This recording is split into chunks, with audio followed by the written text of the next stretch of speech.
Mr. Ratnesh Verma, founder and CEO, Pitch.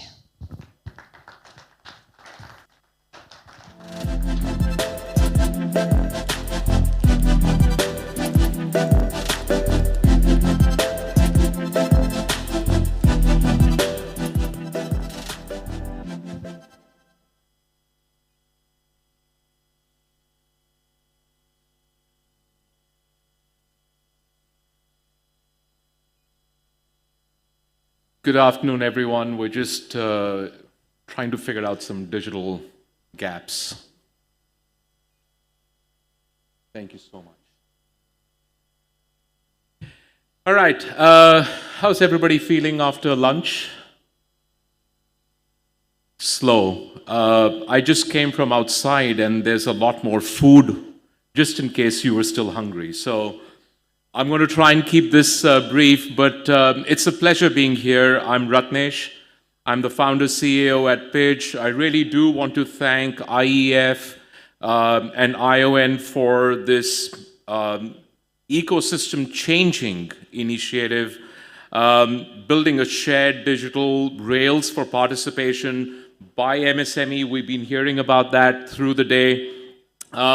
But more importantly, it's also really an honor to be here to see the support of the government, to see the excitement in the government. And, you know, a public infrastructure project like this does not work if the government is not behind it.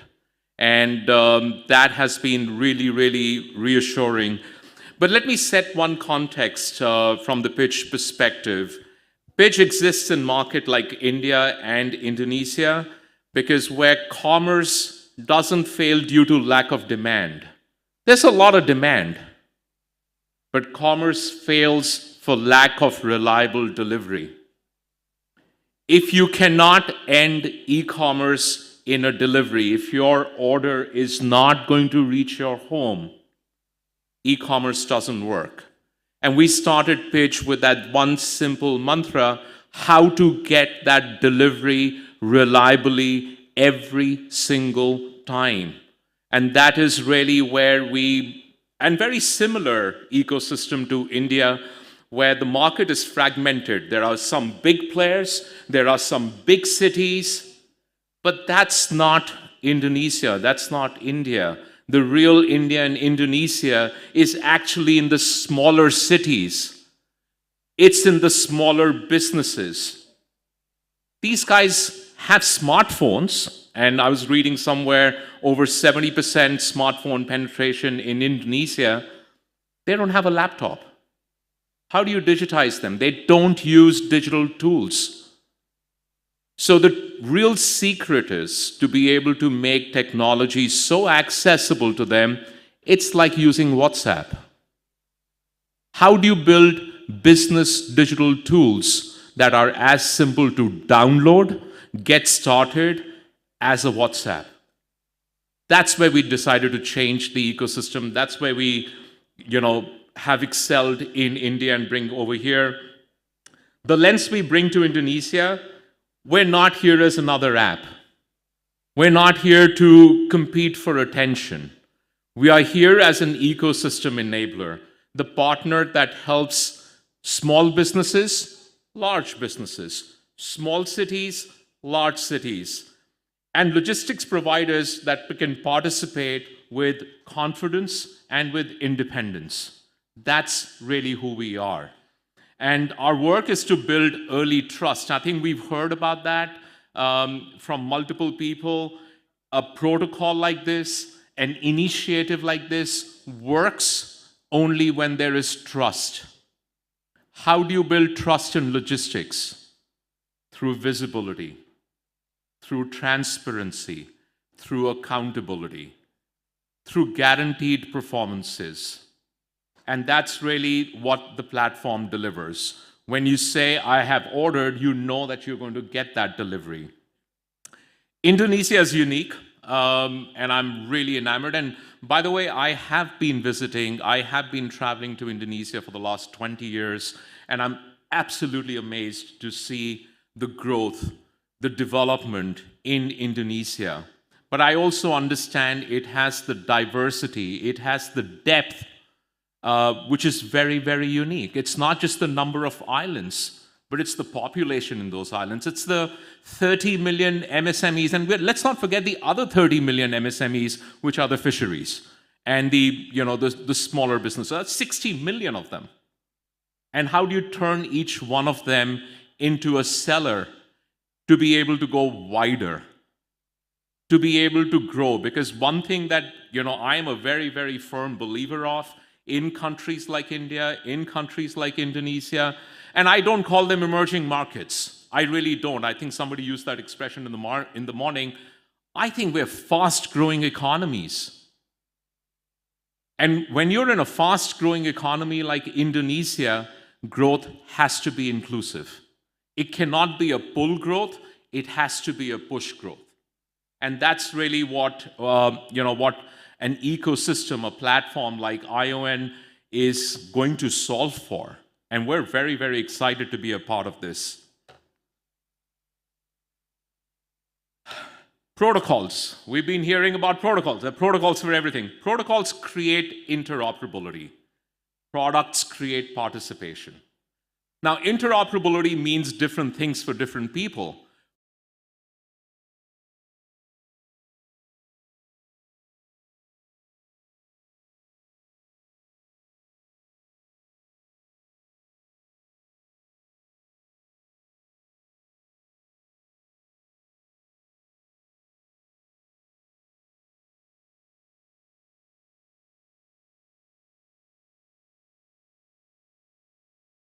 Has different meanings at different layers.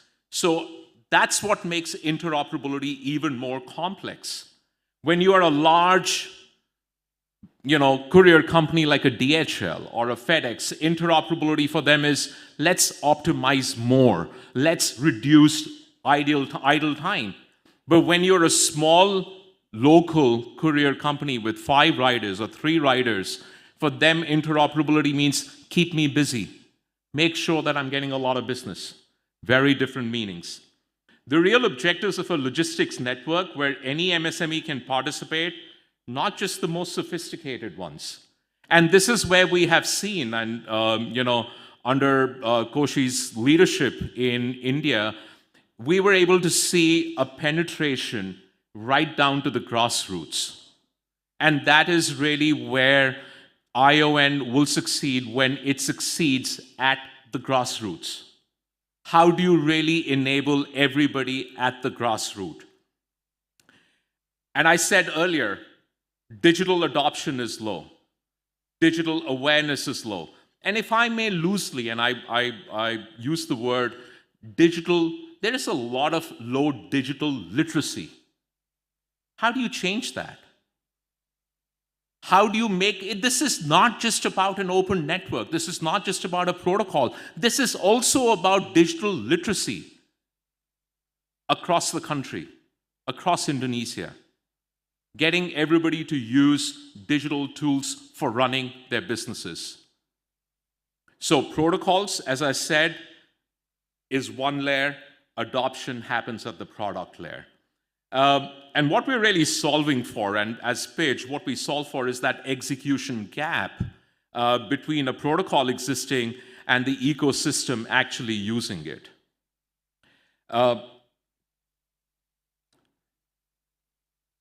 Indonesia and India share a key structural reality: fragmented supply. Yes, there are the big players.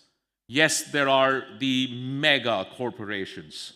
But when you go deeper, it's very, very fragmented.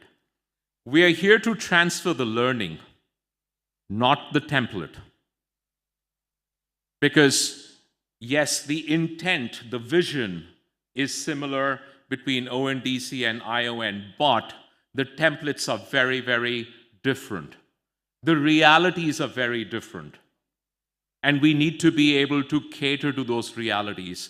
So we are here with our learnings and to learn more, to be able to make sure that the adoption is really happening at the ground level. We bring battle-tested patterns. I use the word AI fairly sparingly, but the reality is, at the end of the day, the technology is smart enough to self-learn. We will have to create that together with everybody in this room and more outside of this room to be able to make systems that are constantly self-learning, that are constantly getting better, where the ecosystem adoption, utilization is effective. Pitch has built India's largest marketplace of supply. And it is really my vision, ambition, together with what Sachin said earlier, what ION stands for, is to be able to see that digital equalization across the ecosystem. And that's really what, we're here for, to build that digital literacy and that digital ecosystem with everyone in the depth. At the top, it's brilliant. At the depth, it has an opportunity. The biggest risk to protocols and platforms like ION is not the design. It's also not the support. It's also not the alignment on the vision. It's non-participation. And how do you build that participation? Let's start at the top. Let's start with the big businesses. Why don't they adopt it? The smaller ones, we understand, lack that digital literacy and that digital awareness, and they want to see proof of value. Why should I have it? Where is the benefit for me? But for the larger ones, getting them on board is equally important as well, because this is a protocol, this is a network for everyone. And that's really how the MSMEs will drive it. If it's 50% of the economy, 60% of the economy, how do you make that proportion even higher? The rails must feel open in practice. Onboarding can't be a multi-month engineering project. That's where things become either efficient or not efficient. How do you really get someone in a remote village, on a remote island, get started in 10 minutes? They don't have the time, they don't have the bandwidth, they don't have even the motivation unless and until it's kept really, really seamless. So that's where the product comes in to support the protocol. And we're really committed to ION by enabling faster pilots, faster iteration, faster ecosystem learning, and in a very autonomous manner. Not having people travel everywhere, because that's not going to create really mass adoption. How do you do that in a self-onboarding, self-learning, and let's get going in under 15 minutes kind of an ecosystem?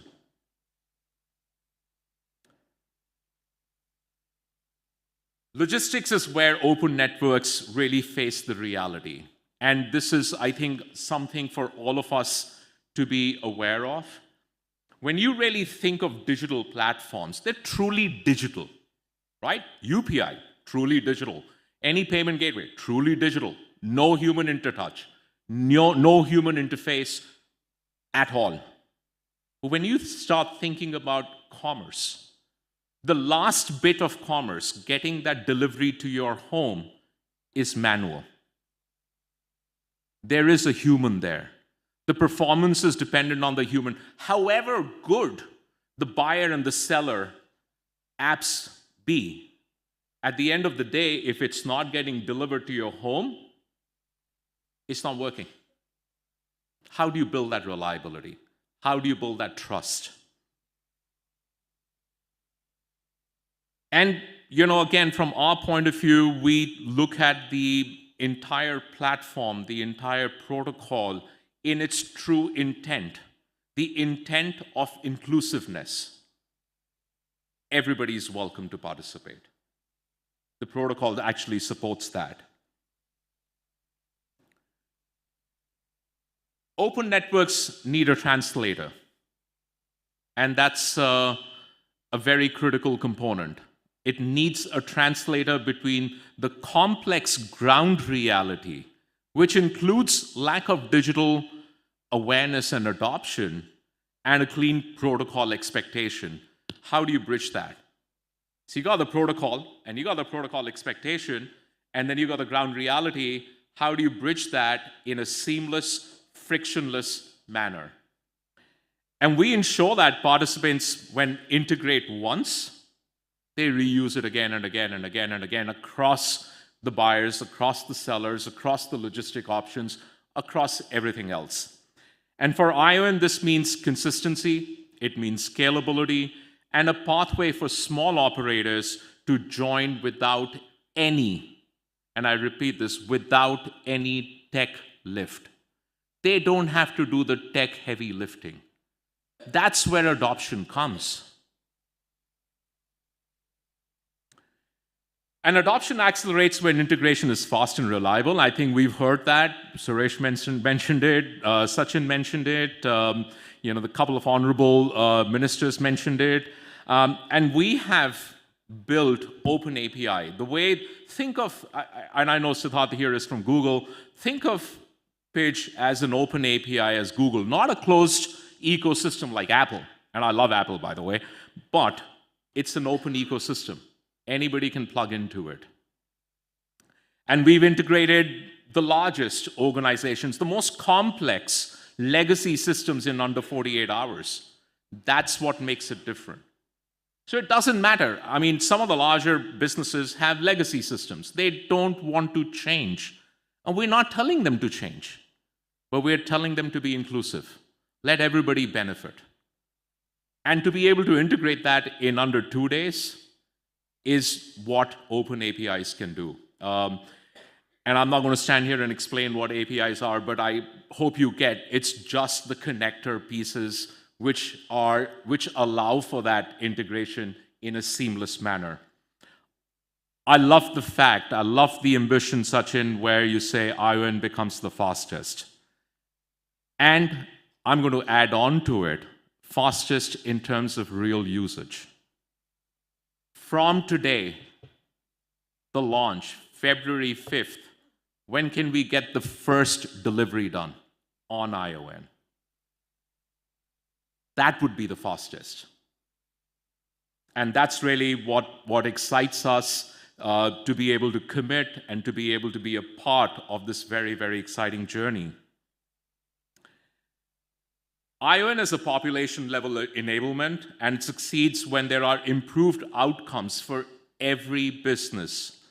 Our recognition recently by the MSME, the government of India, as the best logistics innovator in the ecosystem is a validation by some of the leading innovation agencies in the world, is a validation that we're trying to really change and build about that difference.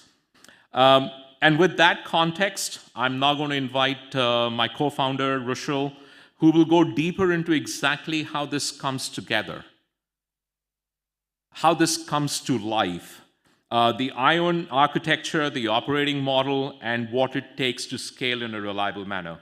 Rushil?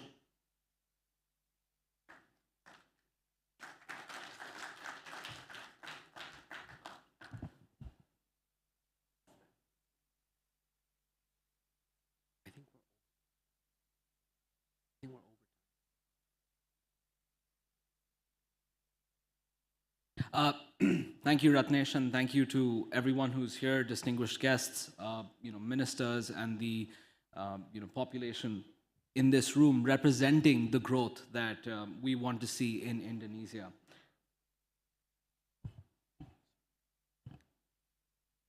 Right, so we've spoken a lot about the MSMEs. Let's talk about what about Pidge is actually built for that MSME, for that Mitra, for that Warung from day one. You come in, you want to be able to build your own delivery company and have access to all that demand from day one. With Pidge, we've created a system that is completely mobile first. You don't need a laptop, you simply need to log in. All your validation, all your governance, everything is on mobile. You integrate with systems that are already on ION, but may also be part of the larger ministry and MSMEs governance programs. All our products are completely native, to Indonesia. They are all available in Bahasa. They can also be rewritten in any of the local dialects, depending on what the market needs. Extremely guided, learning-based products. Even if you come in with 2 riders, in under 15 minutes, you could be doing your first delivery. Pidge in India, Pidge on ONDC is who it is because of a product that we call Pidge-powered networks. When you really think about it, what is different between a delivery company and somebody who has delivery executives? It's the ability to publish pricing. It's the ability to publish serviceability. And I won't get too technical with it because we have the time to go through that. But what does matter is that my delivery executives become a delivery company, even if they only operate in the 10-kilometer radius around me. Why do they not deserve the same chance, the same opportunity that the larger companies get? That's what Pidge-powered networks has done. It allows you to create that company in a matter of minutes. But, and I feel we all share that ambition, once you have your delivery company, you want to build your own name. You want your products to look and feel like you, and that white labeled nature of each and every product means that every single one of the 30 million MSMEs could be powered on the same protocol on ION, the same infrastructure layer on Pidge, but by their own name across all of Google Play Store, all of iOS App Store, and in every single mobile phone in the country. We know that logistics is one part of the e-commerce journey. It is the part that makes a possible revenue become an actual revenue. But there is a lot that goes into actually managing logistics. Everything in terms of cash reconciliation, payments management, rostering, attendance, surveillance, all of these features, all of these functionalities start becoming bottlenecks to growth. At Pidge, we solve for this over and above all the provision we have for actual logistics enablement. This is about the logistics journey and everything around it as much as it is about the delivery itself. At the core of it, the amount of data that we process feeds 2 of our core engines, Pidge Titan, which is the real-time cost, capacity, SLA, and traffic management engine. It allocates deliveries efficiently because as delivery becomes faster, we can't be taking minutes, hours to actually find an executive. Pidge Hail actually takes that one step further. When the system gathers enough data, we can start preemptively assigning delivery executives so that even before the order comes, the delivery executive is already waiting there. And this is something that, again, makes Pidge who it is, makes Pidge efficient, and as we all know, efficiency, interoperability means more goodness for everyone involved. We've spent a lot of time talking about how complex Indonesia's geography is, and that's where a lot of the more technical tools, we'll have a lot of time to talk about this later, but our technical tools in the form of our route output recommendation engine and our predictive, data forecasting engine actually allow efficiency to happen ahead of time, even in extremely complex geographies like Indonesia, where multimodal, multi-leg deliveries are absolutely necessary. And again, more orders, more logistics should not mean more expenses. A lot of the tools that we have built, whether it's our communications engine, whether it's our automation workflow engine, or whether it's our surveillance dashboard, actually allow people to be more efficient, with fewer resources. We should be spending our time on growing our economy, growing the country's economy, not on managing, all the repercussions of taking on a new network. Ultimately, compliance, governance, social responsibility is at Pidge's core.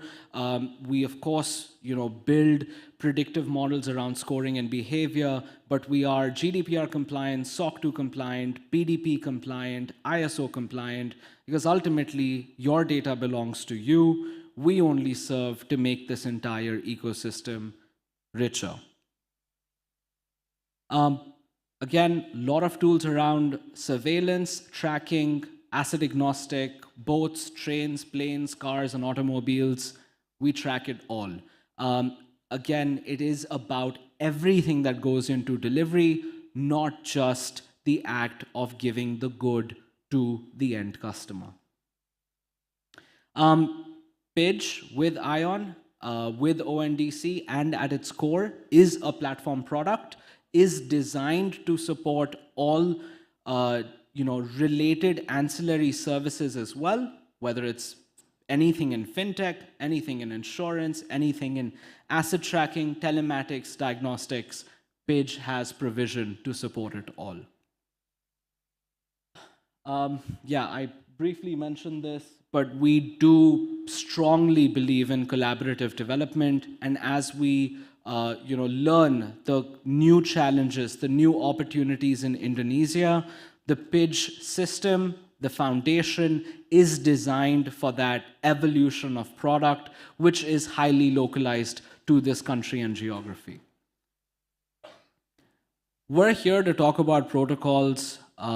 At Pidge, we want to turn that protocol to prosperity. We want to see these 30 million MSMEs, the 1 million of those who are already in the transportation and logistics space, the 7,000 islands, all become part of a richer economy. And our commitment to ION, to Sachin, to Koshi, to everyone who has trusted the platform and is here today and will be in the future, to really see ION become the fastest, the biggest, the best executed open network that we've seen so far. Thank you very much, and yeah, over to you.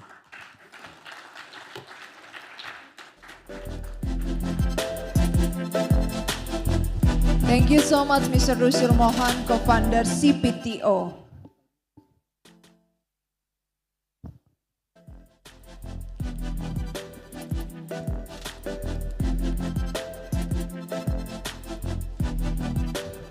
Okay, ladies and gentlemen, we now move into the panel discussion under the theme Delivering Digital Commerce, the logistic layer. To moderate this discussion, it is my pleasure to invite Mr. Shoeb Kagda, co-founder Indonesia Economic Forum.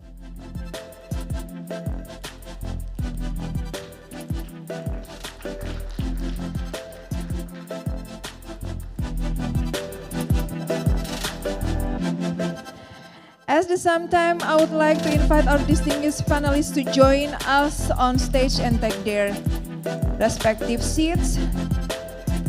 Guru Prasad Deshpande, founder and CEO Zapco.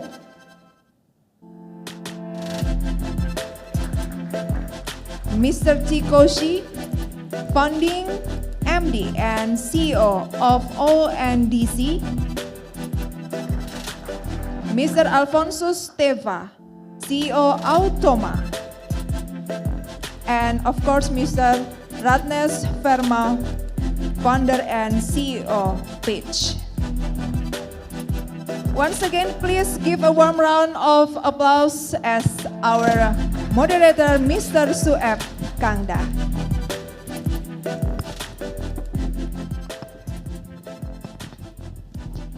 Thank you very much. I'm looking forward to moderating this very distinguished panel of speakers. Ratnesh, thank you very much for your wonderful presentation earlier. I think, as it's been rightly pointed out, logistics is a major, it could be a bottleneck, but also at the same time, a major driver of e-commerce in Indonesia. Now, Indonesia's e-commerce sector, of course, has been one of the fastest growing in the region. It's about $100 billion today in MVP, but it's likely to grow to 130 billion. So there's a lot of growth in there. But again, a lot of the MSMEs are excluded from this growth. So I think with ION, really the hope is that we can be more inclusive and helping many of these smaller micro enterprises. I think we mentioned there was 30 million micro enterprises, in Indonesia. Many of them may not really need to scale largely, but they do need to probably grow, and they need to see. Hopefully, many of them are single owners or husband and wife outfits, and they need income, really, and I think sustainable income, which is really more important than growth sometimes. Yeah. So let me just welcome my panel to this session. Mr. Guru Prasad, thank you for joining us. Mr. Koshi and Mr. Alphonse, and of course Ratnesh. Thank you very much. So let me maybe start off with Mr. Koshi. I think you're the brains behind ONDC in India, and ION is going to be following the Indian model, so to speak, in terms of its implementation in Indonesia. We've seen or we've heard all the good things about it. What do you think are the key challenges for ION as it grows in Indonesia? Let me thank you a lot, and thanks for calling on me to sort of be a part of this very distinguished panel who are actually practitioners on the ground. I'll look at from the point of view of logistics and ION, and logistics and OND in that sense. You heard again and again in the whole day how it is going to be inclusive. What does inclusivity means? That a lot of when supply side, a lot of small sellers will become a part of the network. Network means their reach will increase, and it will reach across to a lot of sellers who are dispersed all across this 16,000 islands. How many are inhabited? That's a wonderful idea, but to make that possible, one of the very critical elements is logistics. See, today, in every economy, there are logistics companies and logistics companies. Most of them, either they are really small mom and shop, or they are big national chain. And big national chains have the full wherewithal to have all the components, not just some delivery boys. It's about the technology to keep track of the large volume of transactions in the most efficient and cost, effective fashion, to make sure that the resources can be utilized very effectively. So, but then they will look at those clients for whom, they have reasonably big enough, because it also means you'll have to go and do a digital integration with that company. You have to go and do a contractual negotiation. You have to develop a contract, all those things. So they'll say, okay, I will rather deal with certain size. I'm meant to be making life easier for that. So who's the one who's going to affect? The small supplier and the small buyer get, really suffer. And so they will have to go at alternate channels, and alternate channels become expensive. So all this become like a big mess. So what will really oil this whole situation and make a participation truly inclusive is very efficient network of logistics. And that is also possible when, like you heard Ratnesh saying, you heard us also discussing in the morning, is that it will need to have a way of integrating the big and small in a seamless fashion. So there could be in a small village some guy who can handle 5, the delivery boys for 10 shopkeepers around. Okay. Initially, each of them, nobody is able to manage, so everybody will say, I'll keep 2 people each. So you're having 20 people who are ineffectively utilized. Imagine they all collectively are able to coordinate the routing of 5 people. even if there is 5 people to be effectively routed, you need good technology solution to happen. So that's why the collaboration of such providers to come, the model that Ratnesh was explaining, will become very relevant.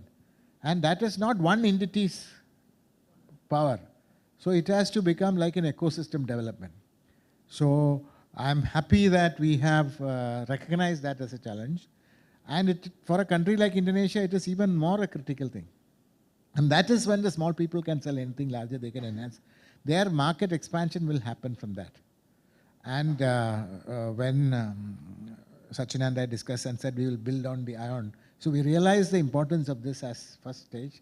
And we also discussed with many of our friends who had helped me in shaping up this agenda in India. He said that they made a lot of mistakes, some of them costly, some of them not so costly, some of them, at the end of it, they learned to run the business.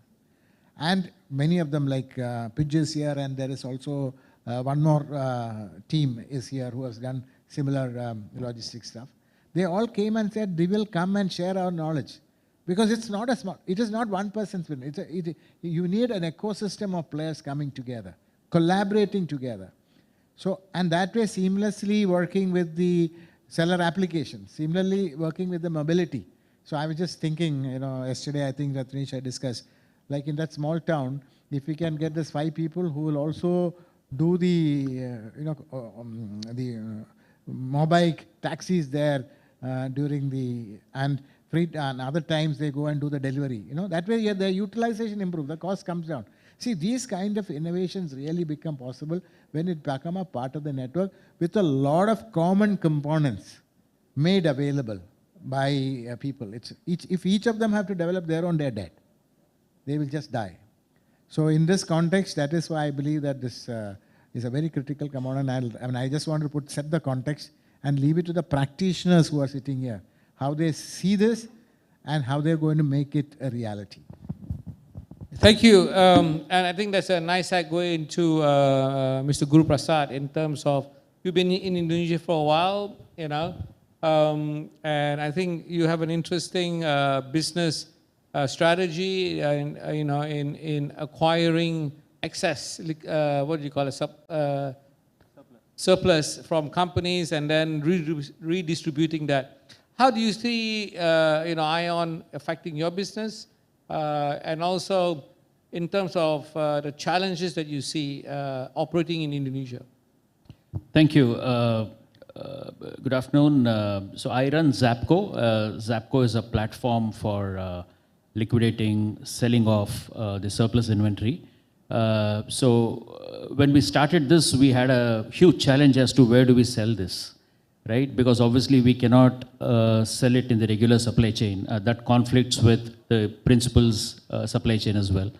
So we took a decision to empower the rural areas of Indonesia. So we started selling it to all the tier 2, tier 3, the tiered villages specifically. We started selling it to the communities and those areas. When we did this, we were relatively successful. The reason why we have not been fully utilizing this particular strength of ours is primarily due to logistics. If you look at, we are a distributed environment in Indonesia, and we have spoken about multiple islands, etc. So we have been successful to the extent of penetrating up to 20,000 villages out of 80,000 villages in Java alone. But how are we penetrating in Sumatra? How are we penetrating in Kalimantan, probably towards the eastern Indonesia? As of now, we don't have a solution. See, this is basically, we have an opportunity, right? And we also have a challenge in terms of the not having proper logistic support. Even if we have a logistic support, unfortunately, we have to rely, or there's a heavy dependency on the logistics players, right? So, like very simple, I have got 10,000 cartons to liquidate, and I call up a logistics player and say, hey, I want to, take these cartons and distribute it across, say, 5 touch points. right? And the logistics player tells me that we need about 5 trucks. Now, how on earth I am to believe that yes, whether I require 5 trucks or probably 4 trucks or it could be 6 trucks, I don't have a clue today, right? So which means we have a fundamental problem of finding out what is it that we need basically to deliver this. That's one. I mean, I'm not even talking about the customer success and customer experience at that point in time. And I'm sure Ratnesh was talking about excellence in deliveries, but yeah, I would love to have that someday. But having said that, I think the first challenge is that. The second is basically what is the route optimization, right? I mean, how is it that these trucks are going to fit? Because all these MSMEs that we talk about, the absence of simple things in life makes business much more complicated, though it is not complicated if you look at traditionally.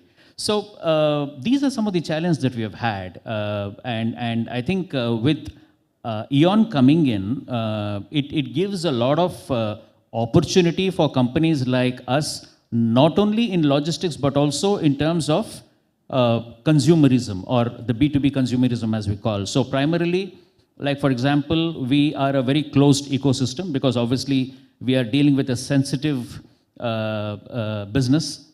Not all principals love to expose their surplus inventory on our platform because obviously they say, hey, by the way, this shouldn't become the core business, right? I mean, their objective should be to reduce the surplus inventory. But on the contrary, we are helping them to manage the surplus inventory, which is primarily helping them to manage their working capital and cash. It's a two-way benefit. So our set of buyers who are registered on our platform would see only what is listed on our platform, which is in a very closed ecosystem. Now with EON, now this opens up. Now someone who is sitting on the other side of the island, probably in Ambon or probably in Sulawesi, would not even know today who Zapco is.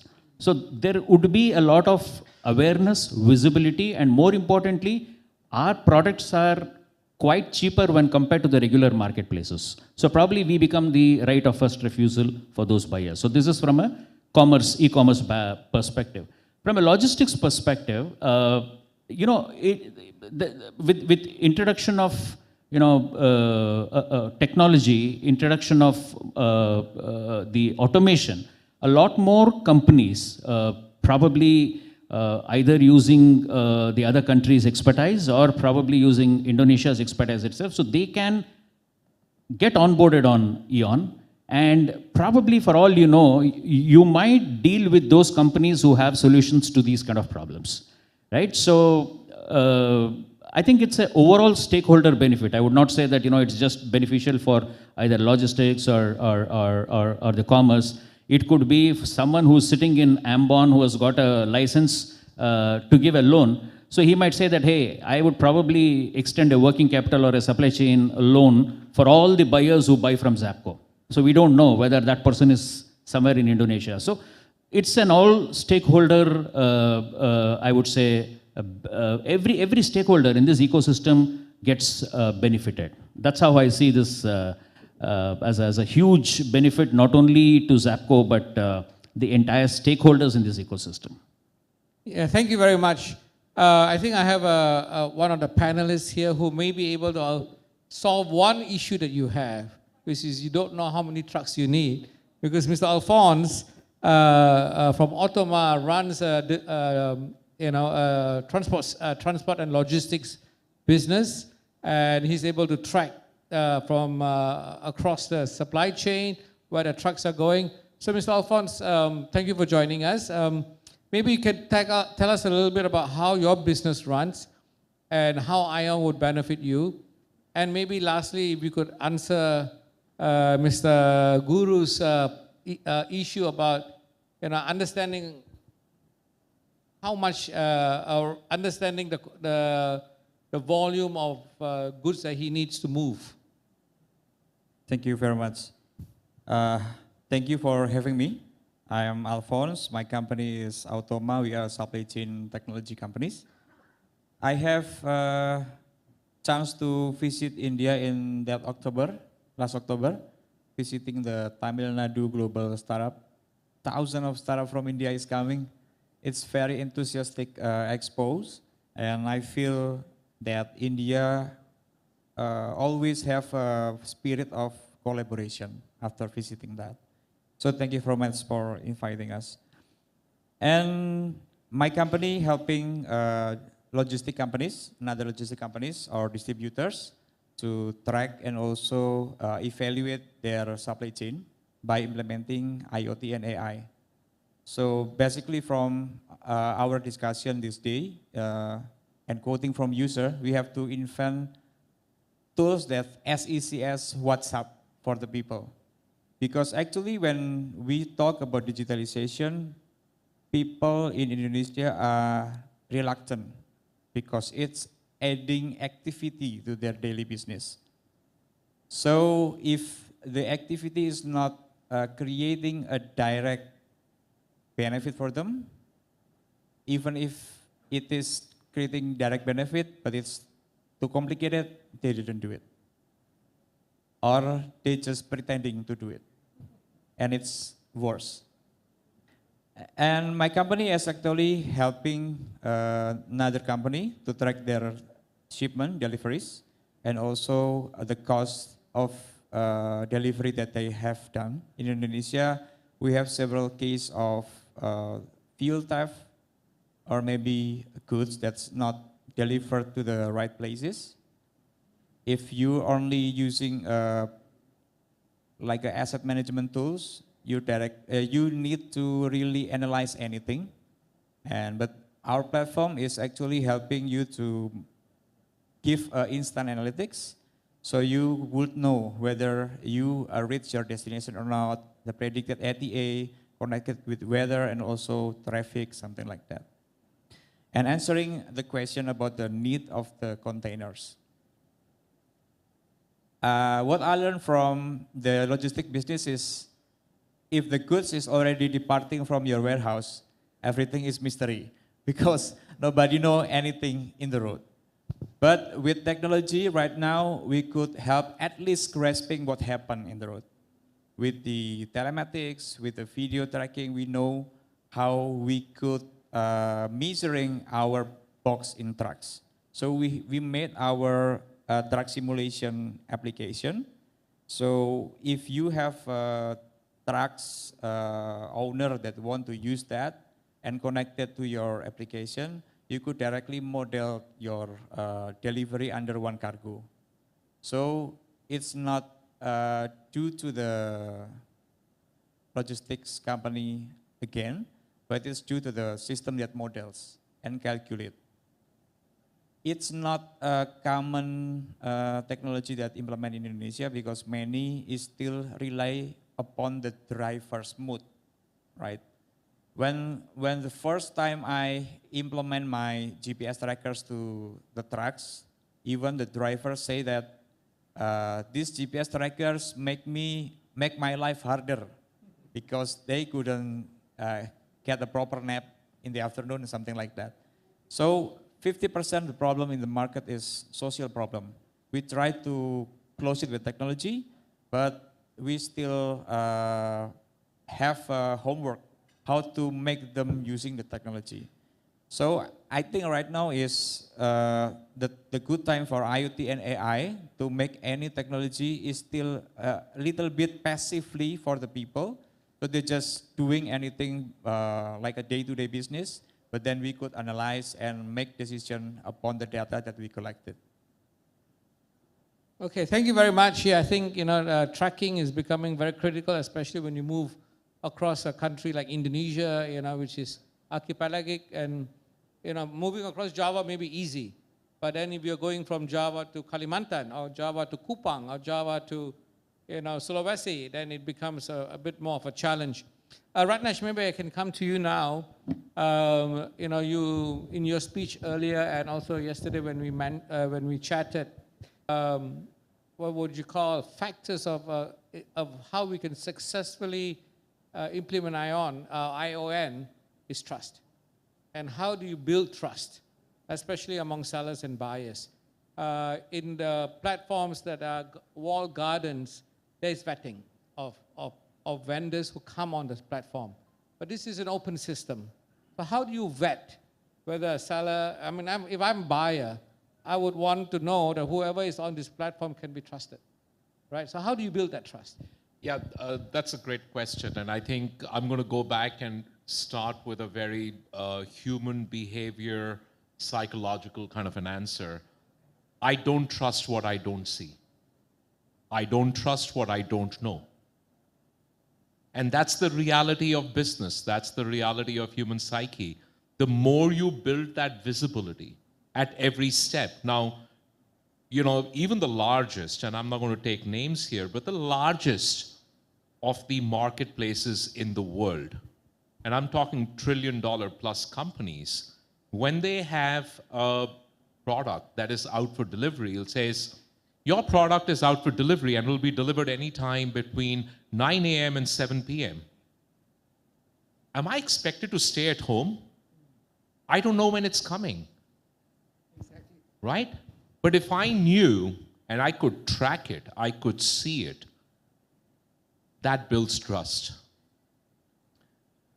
One of the reasons why cash on delivery is still the largest used payment method in our part of the world. Why? If I make this payment, will my product come home? So that's really where trust comes. You have to understand the end consumer psychology. And a lot of times where products and protocols face challenge is because they're trying to solve for the merchant and not for the end consumer. When you start solving for the end consumer and you start building that transparency, that visibility to the end consumer, the businesses will succeed. 100% they will succeed. There will be trust at the business level. The trust at the business level can only be built if there is trust at the consumer level. So you have to change the problem statement. And so far, I think where, I've seen a lot of technology solutions really, be challenged and struggle is because they're always saying, oh, my customer is the business, so I need to solve for the business. At Pitch, we realized, my customer is the customer's customer. I solve for the end consumer. If my end consumer's business is happy, then the business is happy. And that's where trust comes. You have to be clear who you're solving for. Right. Well, that's, I think, a great insight, because a lot of times we only think of the first person you're serving. You're always thinking about the guy who's paying your bill. Yes. So I have Guru as my customer. I think about him because he's paying my invoices at the end of the month. No, I have to think about his consumer. Then he's happy, then I'm happy. And that's where the trust builds. Right. So we have some questions now. Maybe, Ratnesh, you're still on the spot. You can read the question. How can open interoperable logistics networks concretely reduce delivery costs and improve service reliability for MSMEs and cooperatives across Indonesia's archipelagic geography? So I'm going to start with, there are two parts to this answer. First part is exactly the question that Guru said. He's from a simple math point of view. It's basically capacity, knowledge, awareness, optimization. Now, I was in a warehouse in the US where there was zero manpower. There was one drone that was just circling and taking the capacity, doing the inventory, doing the stock management, and also taking out capacity of each of the box. So when your shipment is leaving, all you need is one drone, and that measures how much space you need. And next time, you don't have to ask Alphonse in terms of like, I need 5 trucks. He's like, I need 36 cubic meter of space. Now optimize that. The second part is latency. Latency, in simple words, is idle time. Do you know what idle time costs the logistics industry on an average? 26%. When you start optimizing for idle time, you reduce cost. When you start optimizing for capacity, you reduce cost. It's all a simple math of optimization. And it's the same thing. I mean, we had, the honorable person from an employment point of view. It's the same with employees. It's productivity. It's the same with logistics. It's productivity. And something that Koshi said very well, that, hey, if my rider is standing, he needs earning. Why can't I use him for a bike ride? Absolutely you can. You have to get rid of the biggest evil in logistics, which is idle time. And that's where you reduce cost. Just think of it, the guy who's doing your delivery is a human who needs earnings. If you can give him alternate sources of earnings, you can reduce your cost. Now he's charging from you for working for 6 hours a day, but if you can make him work 10 hours a day, he doesn't need to make up for 10 hours in 6 hours. Right. That's the secret. Right. Yeah, thank you very much for that. We have another question for Guru and Alphonse. From a logistic provider's perspective, what commercial and operational incentives are critical to participate in an open digital commerce network without exclusivity or lock-in? Maybe Alphonse first, yeah? Yes, check. Thank you. So in my perspective, meeting with several truck owners and transporters, the first one is actually the ability to get more sales. Because when they are opening themselves into an open network, maybe they could, in their mind, they think that they could lose the sales that they own first. But if there are an opportunity to get more sales, and it could be easily done, they will participate with good. And the second one is actually the complicatedness of joining the open networks. If it's complicated and they still have options, they will not do it. It's not only on the business level, but also on the operation level. Even if you asking the driver to keeping the POD, the proof of deliveries, some of them is not doing that. So that's also a challenge for us in Indonesia. Right. So human behavior, really. Human right? behavior, yes. Which I think is a big challenge. Would you agree with that, Guru? Yeah, I would definitely agree with my friend. Basically, it's like this, right? So a driver's job today is a thankless job. I mean, that's something that we all have to agree, right? I mean, driving on the road for 6 hours, 10 hours is definitely it's not a pleasurable ride for anyone, right? And obviously, when you're talking about transporting the goods, people have to be, and especially when people like us, the marketplaces, pay for the insurance, right? I mean, they have to be doubly careful, right? So obviously, it's going to take a toll on their regular routine, toll on their health, and many other things. So what we generally do, because and there's something that we could afford to do because we are in the business of liquidating the surplus inventory.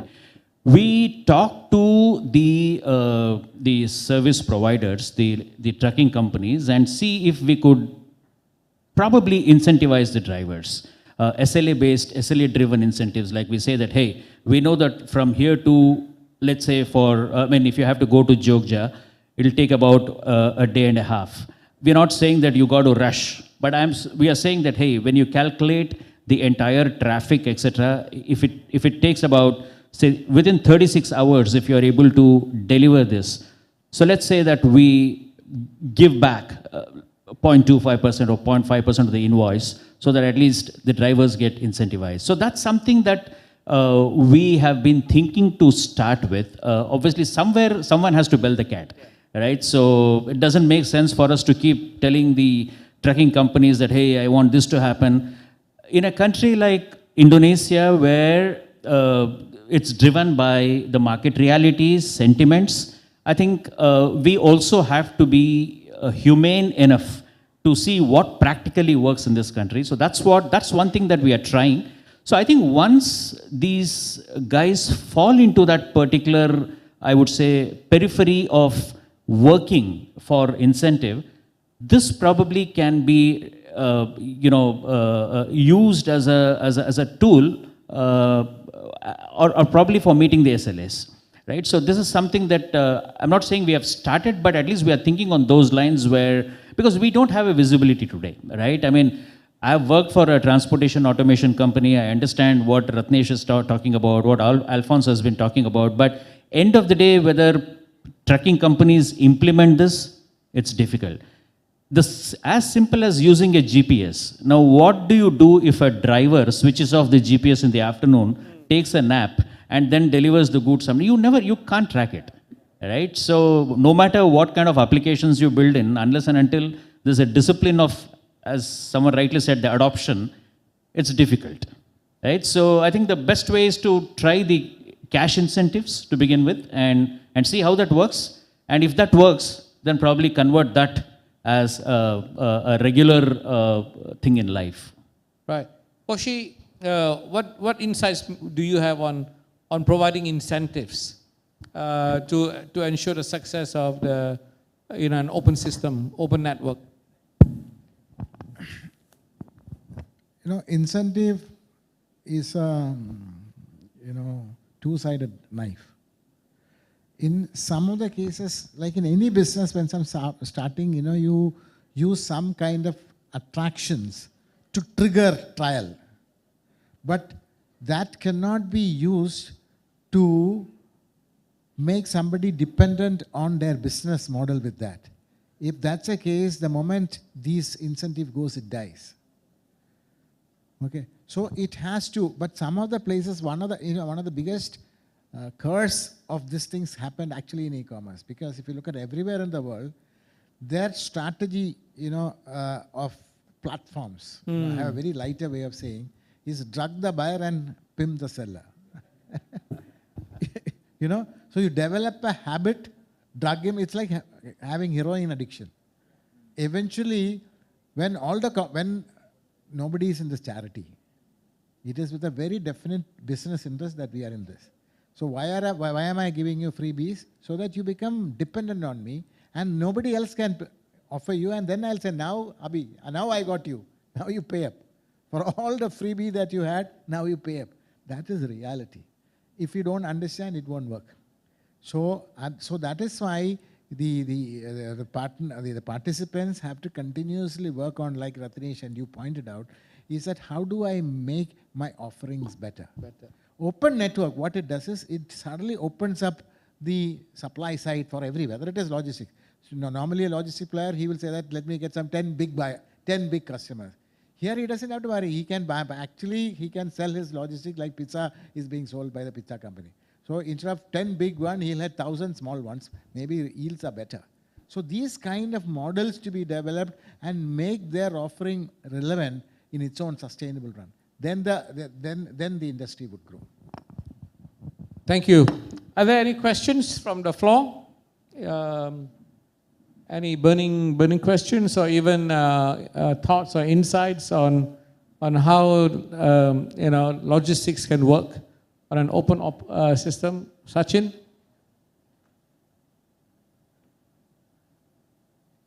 Hello.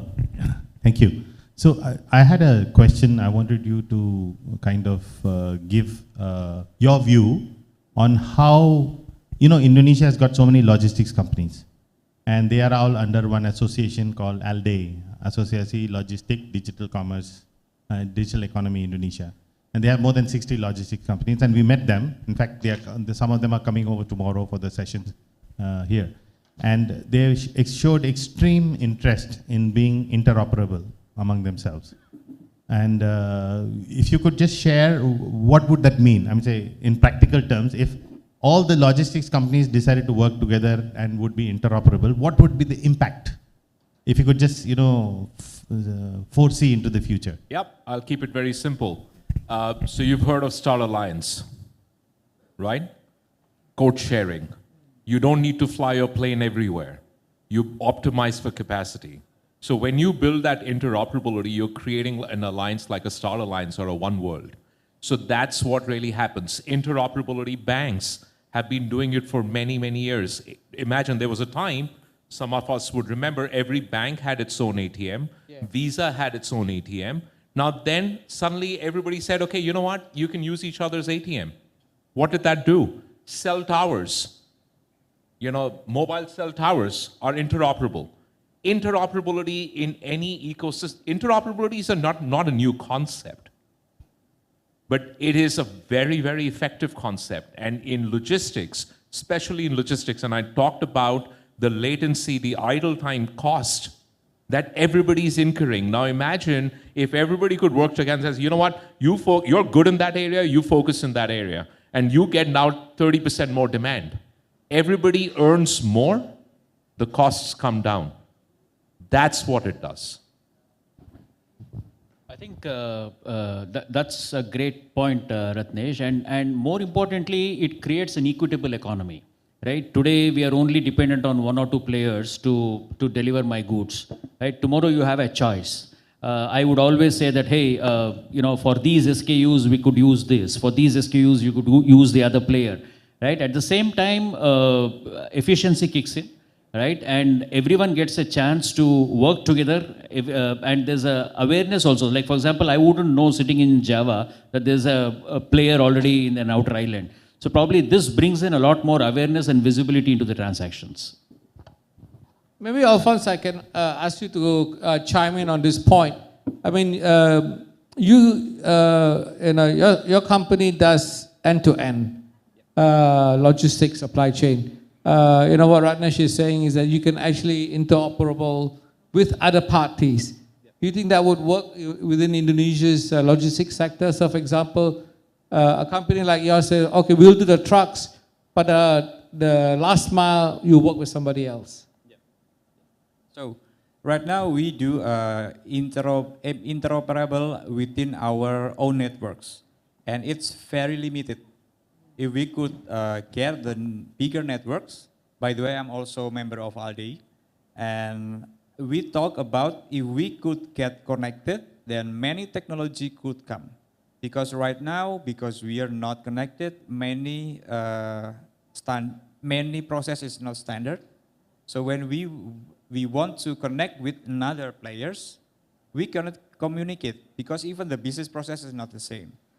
But when we have one networks that could be helping us to standardize, technology could come in, not only increasing efficiency, but also reducing the emissions from the carbon from the fuel that consumed within the operation itself, something like that. I want to just add one complementary thing, because when there is interoperability, everybody will try to cooperate to give better services. And one of the important benefit of this, it will drive innovation. When you don't have a moat that will protect you protect your inefficiency, then you are forced to innovate. And that innovation will drive across the economy, because anybody innovating with a better solution has an opportunity. He is not kicked out. There's no mafia standing there. So that is what will continuously improve the services to the end consumer. Got it. Yes, do you have a question there?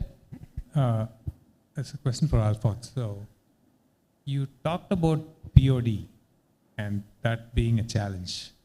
Can you walk me through what you do for POD today and what the challenge is?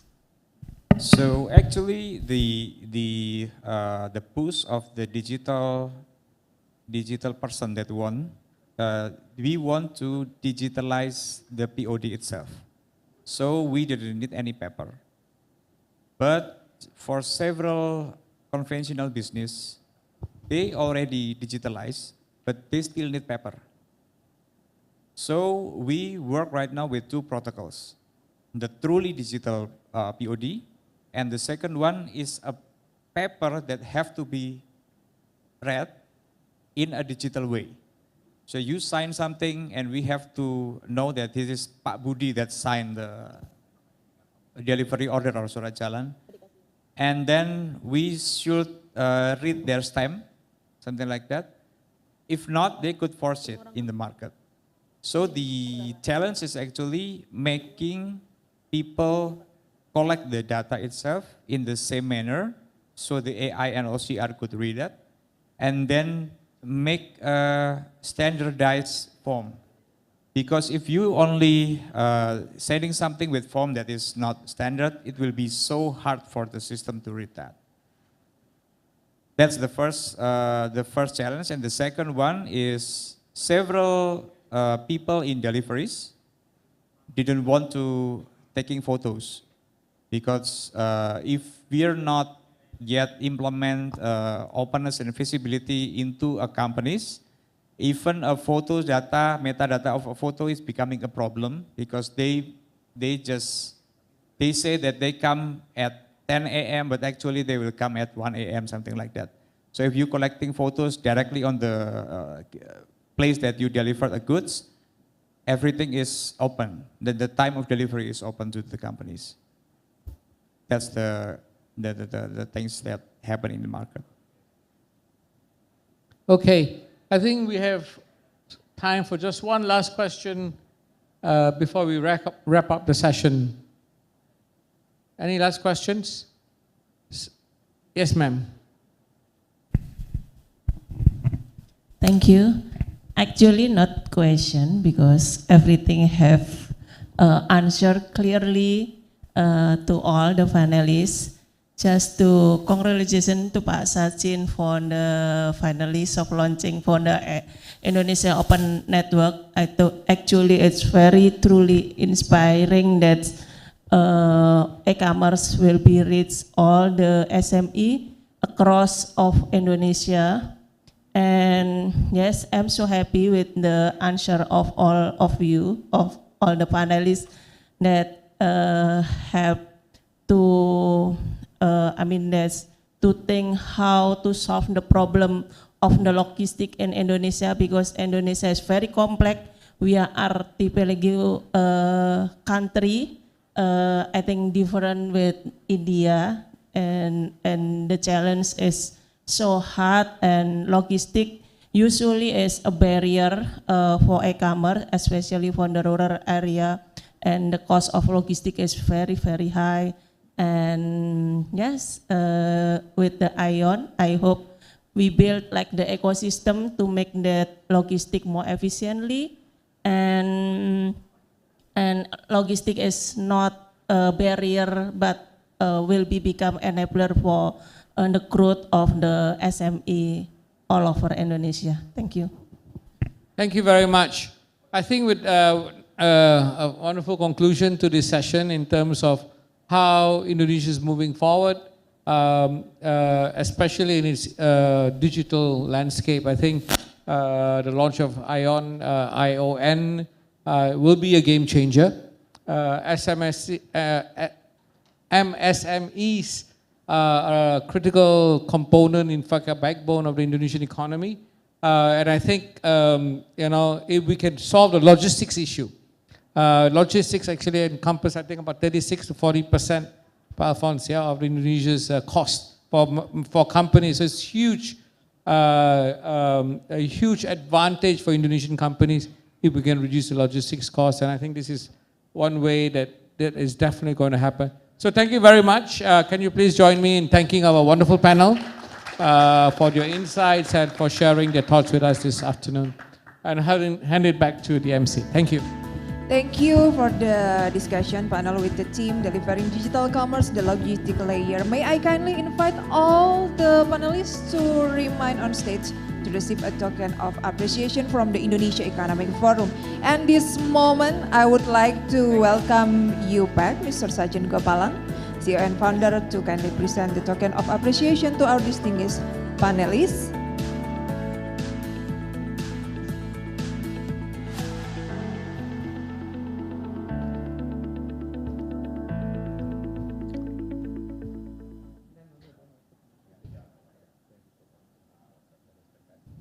For Mr. Rates Verma, founder and CEO Pitch, Guru Prasad Deshpande, founder and CEO Zapco, Mr. T. Koshi, founding MD and CEO of ONDC, and Mr. Alfonso Steva, CEO Automa.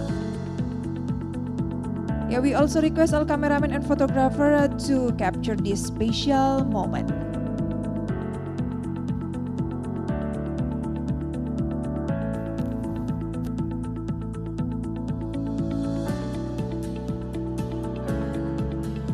Thank you.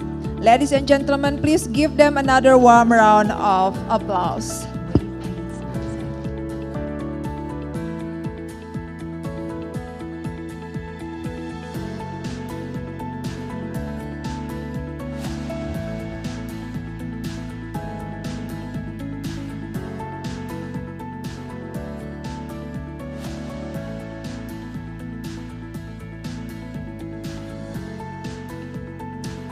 We would like to express our sincere thanks to our generous partners of today's event, Google, Protean, Keros, and Pitch. Thank you for your support in making this program possible. Ladies and gentlemen, we will now take a short break. Please feel free to enjoy the coffee and snack provided in the foyer area. We kindly invite all guests to return to the main hall to join the IEF talk, which will begin at 4 p.m. with the theme Innovative to Integrate New Tech for a New Network. Thank you.